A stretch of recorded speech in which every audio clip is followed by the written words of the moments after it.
Tor Eckhoff, better known on YouTube as Apator, was one of Norway's most remarkable internet personalities. His channel had over 1.4 million subscribers and more than 458 million views, showcasing the breathtaking beauty of Norway's nature.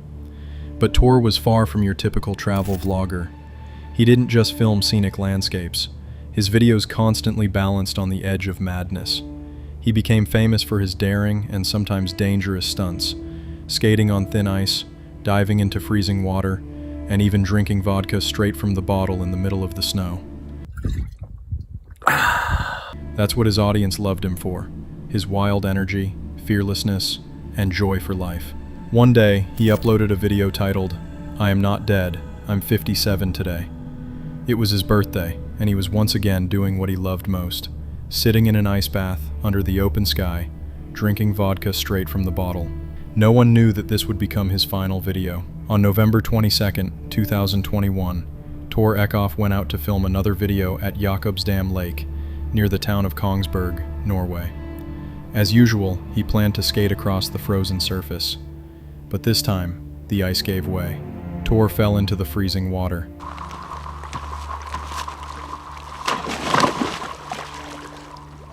Witnesses heard his cries for help and immediately called emergency services.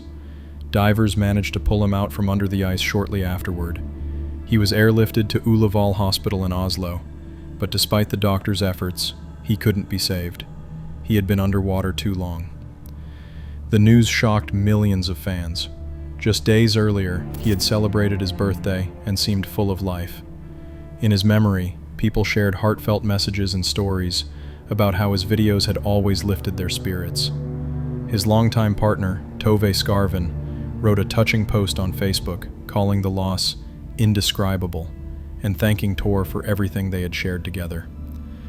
Tor Eckhoff is gone, but his spirit, energy, and the videos filled with laughter, ice, and life will live on forever. In May 2022, a YouTuber from the channel The Sky Life decided to film a fishing video in an unusual spot, near the active Phoenix Dam. Warning signs were posted all around, cautioning about danger and forbidding fishing in the water.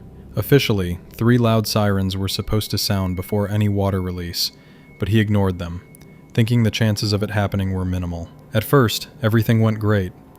After a few failed attempts, he started catching large fish one after another, and believed he was about to hook something truly massive and unknown. Then, a loud siren broke the silence. He instantly realized it was a bad sign, and when the second siren followed, he knew the water could start rising at any moment. Oh,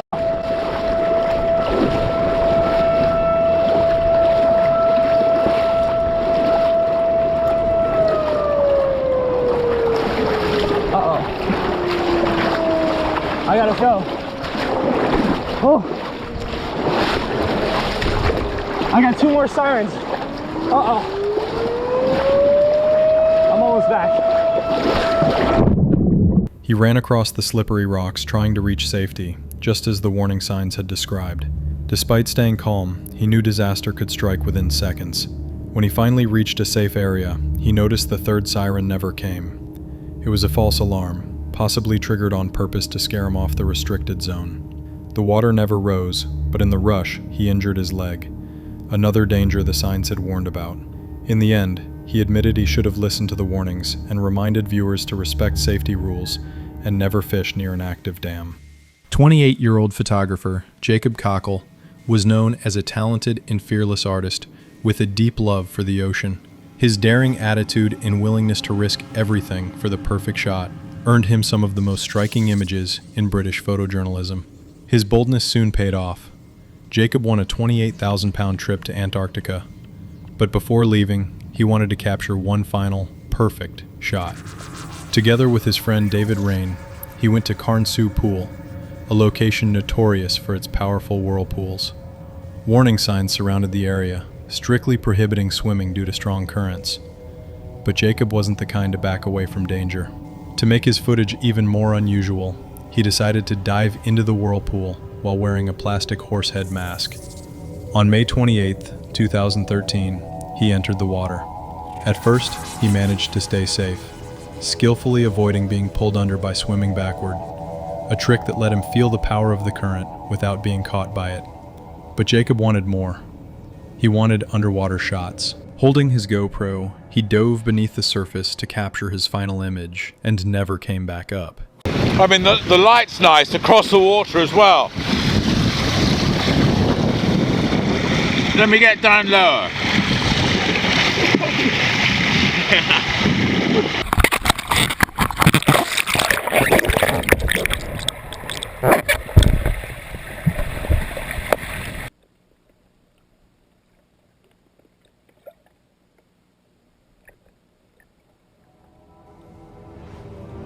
When he didn't resurface after several seconds, David panicked. He searched frantically around the pool, even checking the drainage tunnels, hoping the current had carried his friend there, but found nothing. Moments later, he spotted Jacob's body floating face down on the far side of the water. David and a passerby immediately began CPR until rescuers arrived. Jacob was airlifted to the Royal Cornwall Hospital, but doctors could no longer save him. According to the coroner, the cause of death was drowning. It was ruled an accident, a tragic end for a skilled swimmer who knowingly took one risk too many.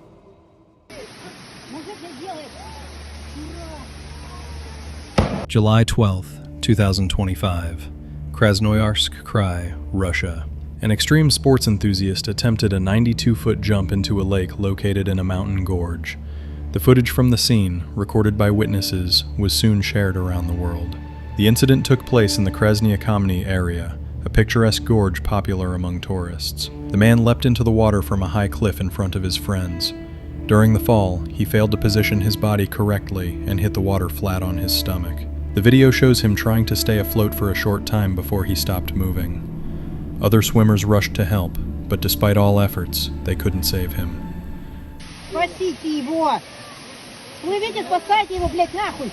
Later, rescue teams confirmed that his body had been found and brought to a nearby hospital.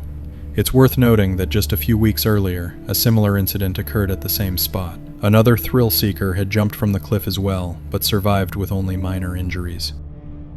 June 27, 2019, Chicago, Illinois. It was a tense day at the 69th Street station on the Red Line. The train operator that day was a veteran. He had been driving trains in Chicago since 2006 and had never been involved in a serious incident. But this day turned out to be different. He got distracted. Security footage later showed him looking away from the tracks, smiling and gesturing with his hands, completely unaware of the tragedy that was about to happen. At the same time, 37-year-old Fallon Smith accidentally dropped her phone onto the tracks, right where an incoming train was approaching. The video shows her searching for it, and when she finally spotted the phone, she immediately decided to climb down and retrieve it. A nearby security guard shouted for her to get off the tracks, but with the noise of the station, it's unclear whether she heard him.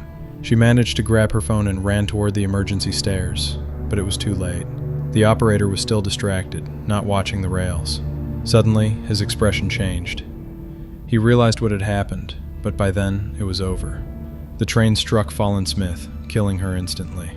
On July 3, 2019, the Chicago Transit Authority announced that the operator had been fired for violating safety procedures. Surveillance footage clearly showed he had neglected his duties, though it remains uncertain whether he could have stopped the train in time, even if he'd noticed her sooner. Her sister, Randy Smith, was outraged, not only by the operator's actions, but also by the inaction of bystanders and security staff who failed to help Fallon back onto the platform.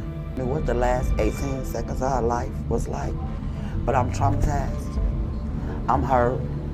I'm disappointed. Sadly, incidents like this are not uncommon. Over the years, several serious accidents have occurred on Chicago's rail system. In 2014, for instance, a Blue Line operator fell asleep as his train entered O'Hare Station. The train overran the platform and slammed into the escalator, injuring more than 30 people.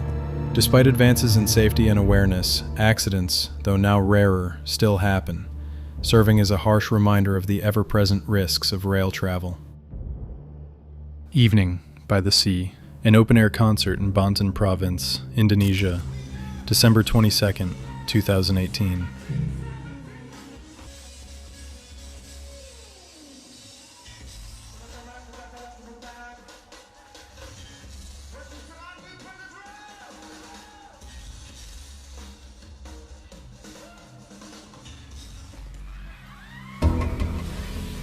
People were relaxing, sitting at tables, enjoying the music. On stage, the band 17 was performing. Nothing hinted at what was about to happen. In just seconds, everything turned into chaos. A massive wave crashed directly onto the stage.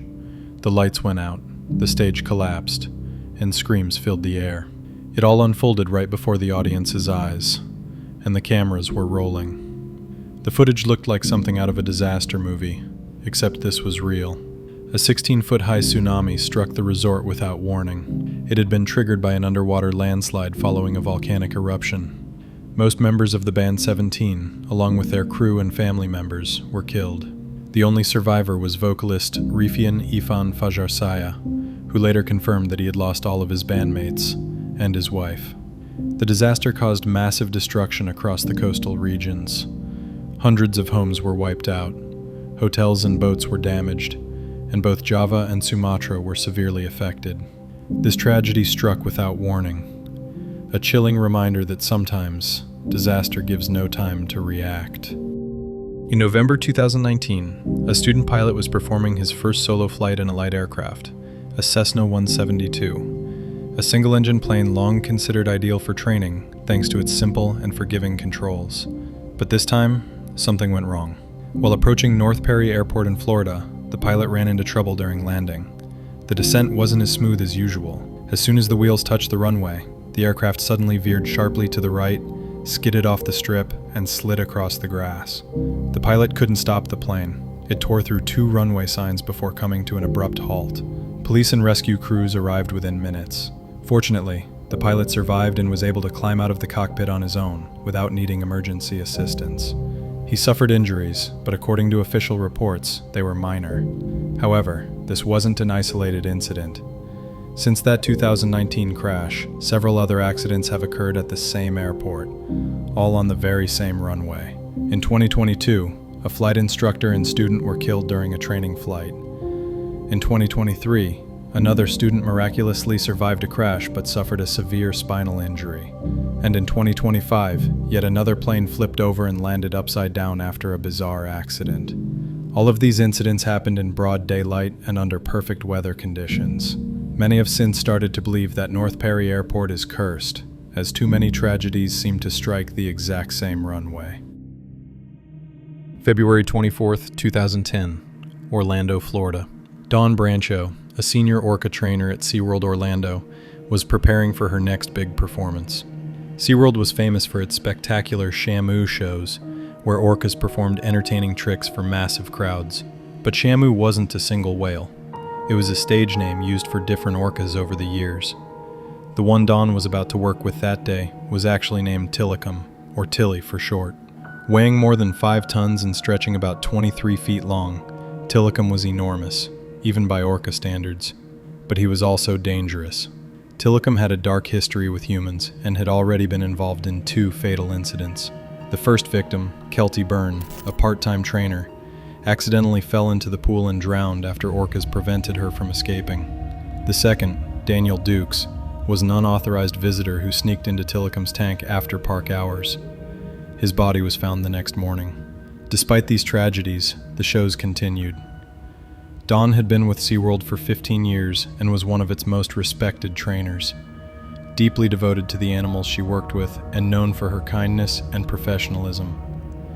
She loved orcas with all her heart, treating them almost like her own children. But on that February afternoon, everything went terribly wrong. Earlier that day, the previous show had been cut short after the whales became agitated and began chasing each other. Still, Dawn prepared for the next program, called Dine with Shamu. In footage later shown to the public, Dawn can be seen working with Tilikum. At first, everything seemed normal, though small issues began to appear. The orca wasn't responding precisely to her cues. When Dawn whistled to signal Tilikum for feeding, he ignored her and kept repeating an earlier routine. Something clearly wasn't right. The show eventually ended without incident, and Dawn stayed by the pool afterward to spend a few quiet moments with Tilikum. Visitors were still nearby, some watching from the cafe, others from the underwater viewing gallery. Tilikum had been trained to swim up to the glass and greet guests, so Dawn gave him a hand signal to do just that. But instead of greeting the crowd, Tillicum suddenly grabbed Dawn, flipped over, and dragged her underwater. Horrified visitors watched as the orca thrashed her violently from side to side, just feet away from them. At one point, Dawn managed to break free and swim toward the pool's edge, but before she could escape, Tillicum caught her again and pulled her back under. The crowd could only watch in shock as the attack unfolded before their eyes. After what felt like an eternity, staff managed to retrieve Dawn's body from the water. Her injuries were catastrophic. Despite immediate efforts, she did not survive. The attack sent shockwaves around the world. Trainers were permanently banned from entering the water with orcas, and contact with Tillicum was strictly limited. SeaWorld was later fined $75,000 by the Occupational Safety and Health Administration. In 2013, the release of the documentary Blackfish exposed the darker side of keeping orcas in captivity, irreparably damaging SeaWorld's reputation. Tillicum spent most of the rest of his life isolated, rarely interacting with humans again. He died in January 2017, at the age of 35, leaving behind one of the most haunting stories in marine park history. The next video was filmed at Xcaret Park, near Cancun, Mexico. The exact date is unknown, but the footage is remarkable. Tourists were taking part in the Sea Trek attraction, an underwater walking experience where participants wear heavy helmets that supply air from the surface. Everything is designed to be safe and fully controlled. But during one section of the walk, a stingray suddenly swam right beneath one of the participants. Startled, she instinctively lifted her feet, lost balance, and fell forward head first, right under the handrail. During the fall, her helmet, which was supposed to provide both air and stability, slipped off. The airflow was cut off, and for several seconds, she was completely without oxygen.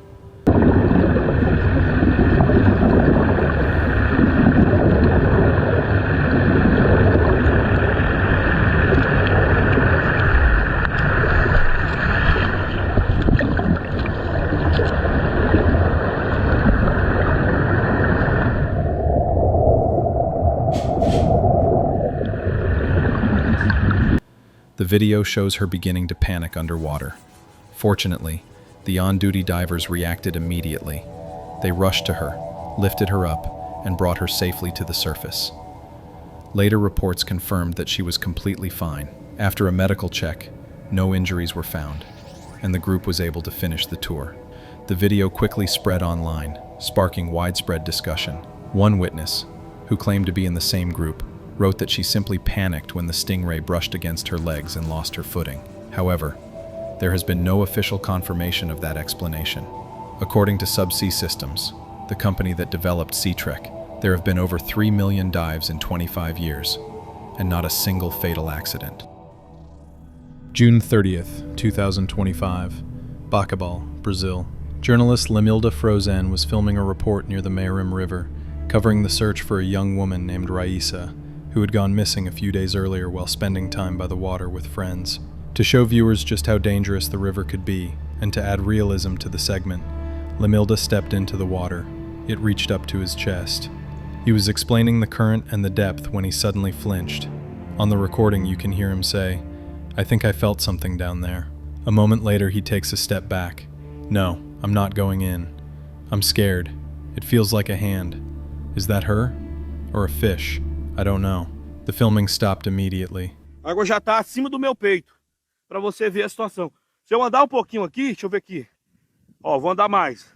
Ó a fundura aqui, ó. Ui!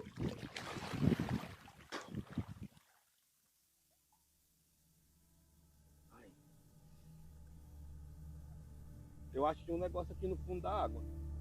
The next morning, divers returned to that exact spot to resume the search, and they found Raissa's body right where the journalist had been standing. A forensic examination later confirmed that Raissa had drowned and showed no signs of violence. She was buried that same evening. The journalist later admitted he was still deeply shaken, saying he came to report a story and instead made a tragic discovery. Peru, April 2023. At first, it all looked like harmless fun. A man was securely strapped into a metal contraption resembling a space training simulator, the kind seen in astronaut movies. His friends stood around laughing as he spun faster and faster, first in one direction, then the other. But But after about 20 seconds, the fun turned into a nightmare.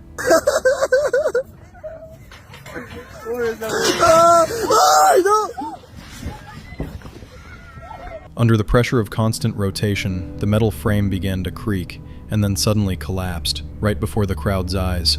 The entire structure gave way, and the man was thrown off the platform, plunging into a ravine below. The person recording the video screamed in horror. Just moments earlier, everyone had been laughing. Now there was panic and disbelief.